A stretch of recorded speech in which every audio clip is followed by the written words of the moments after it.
ये दूसरा गुरुद्वारा है पटना साहिब का, कंगन घाट। ये गुरु गोविंद सिंह जी के बचपन से जुड़ा हुआ है। ये कंगन घाट है। गुरु गोविंद सिंह जी जब बाल अवस्था में थे, 9 साल के थे, तब वो गंगा नदी के किनारे खेल रहे थे और उनका एक कंगन गंगा नदी में गिर गया था।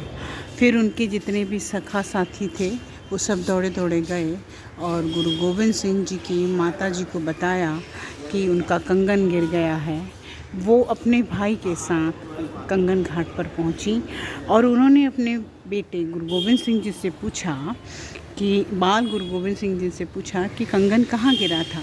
तो उन्होंने दूसरा कंगन भी निकाल के वहीं फेंक दिया और कहा यहाँ गिरा था। तो उसके बाद जब उनको कंगन को ढूंढने के लिए भेजा गया सेवादारों को, तो वहाँ पे कंगन ही कंगन थे।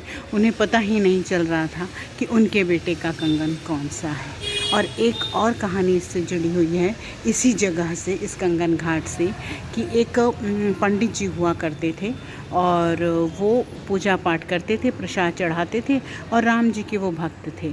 तो जब हमारे गुरु गोविंद सिंह जी साहिब बाल्यावस्था में थे तो वो अपने सखा साथियों के साथ वहाँ जाके गंगा किनारे खेला करते थे, तो उनका प्रसाद उठा के खा लिया करते थे। तो एक दिन पंडित जी ने शिकायत की माता गुजरी से, गुरु गोविंद सिंह जी की माता से, कि आपका बच्चा मेरा प्रसाद खा जाता है। तो उन्होंने पूछा, तो माता ने पूछा, तो गुरु गोविंद सिंह जी ने जवाब दिया कि ये तो मेरे लिए ही लगता है। तो पंडित जी ने उनको कहा कि अगर ये तुम्हारे लिए लगता है तो तुम मुझे मेरे भगवान के रूप में दर्शन दो। तो एक दिन वो सब खेल रहे थे अपने सखा के साथ और गुरु गोविंद सिंह जी ने पंडित जी से कहा कि आंखें खोलो, मैं आया हूँ।